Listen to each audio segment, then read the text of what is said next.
Hello friends, I am Syed Hussain. आज का हमारा टॉपिक है कॉस्ट शीट।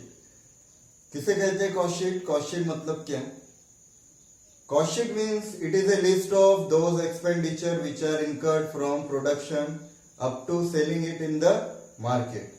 कॉस्ट शीट उन सारे खर्चों की लिस्ट होती है जो किसी भी प्रोडक्ट को बनाने से लेके बेचने तक आती है। उन खर्चों की लिस्ट को हम बोलते हैं cost sheet. Cost sheet is prepared by the manufacturing company for a particular period, that is for 1 year, half year, quarterly, monthly, and with the help of cost sheet, manufacturing company find out the profit, total cost and profit. Those expenditure can be classified into 4 types.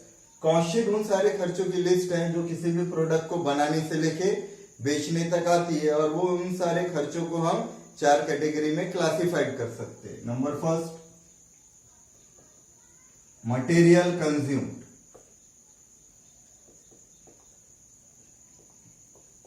Consume means used.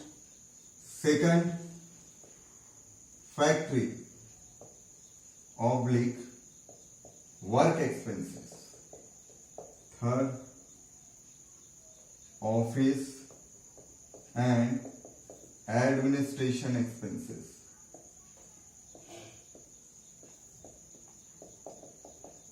Number 4,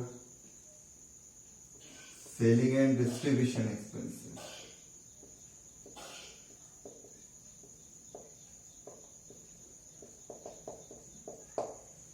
ये वो 4 head है expenditure के जो cost sheet में आते हैं। Cost sheet इन्हीं खर्चों की लिस्ट है जो प्रोडक्ट बनाने से लेके बेचने तक आते हैं। प्रोडक्ट बनाने से लेके बेचने तक जितने भी खर्चे आएंगे उन सारे खर्चों को हमें इसी हेड के अंदर लिखना है। जैसे पहला प्रोडक्ट बनता है मटेरियल का, तो मटेरियल से रिलेटेड पूरे के पूरे खर्चे कौन से हेड में आएंगे? मटेरियल कंज्यूम में। नेक्स्ट, और मटेरियल कहाँ पे बनाया, प्रोडक्ट कहाँ बनाया जाता है? फैक्ट्री में। तो मटेरियल से रिलेटेड जितने भी खर्चे आप ऐड करेंगे, ऐड करने के बाद हमें मिलेगा प्राइम कॉस्ट, इनिशियल कॉस्ट। उसमें ऐड होगा factory oblique work expenses. Factory से रिलेटेड जितने भी खर्चे, indirect expenses, factory rent, factory lighting, वो पूरे के पूरे हम उसमें ऐड करेंगे under the head factory oblique work expenses. Factory expenses add करने के बाद हमें मिलेगा फैक्ट्री ऑब्लिक वर्क कॉस्ट। उसमें ऐड होंगे ऑफिस एंड एडमिनिस्ट्रेशन एक्सपेंसेस।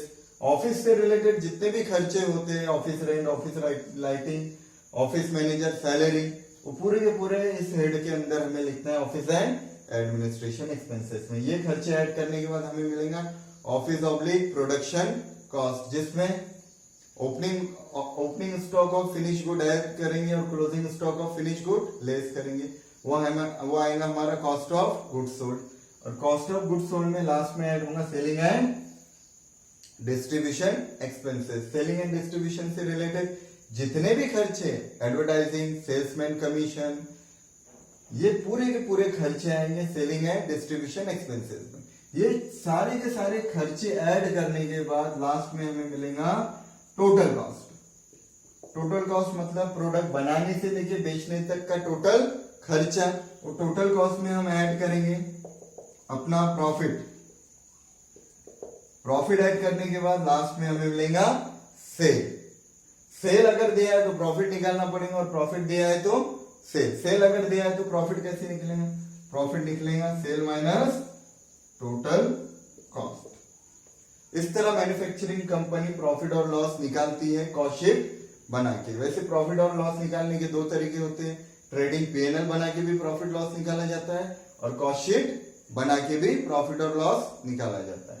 तो ये है कॉस्ट शीट, जो उन सारे खर्चों की लिस्ट है जो प्रोडक्ट बनाने से लेके बेचने तक आते हैं, जिसमें पहले मटेरियल से रिलेटेड फैक्ट्री, ऑफिस, सेलिंग, ये सारे खर्चों को ऐड करने के बाद आएगा हमारा टोटल कॉस्ट। प्रोडक्ट बनाने से लेके बेचने का टोटल खर्चा। और टोटल कॉस्ट में ऐड करेंगे हम प्रॉफिट। प्रॉफिट में ऐड करने के बाद मिलेगा हमें सेल। अगर सेल दिया है तो प्रॉफिट निकालेंगे सेल माइनस टोटल कॉस्ट। ये थी हमारी कॉस्ट शीट। Thank you.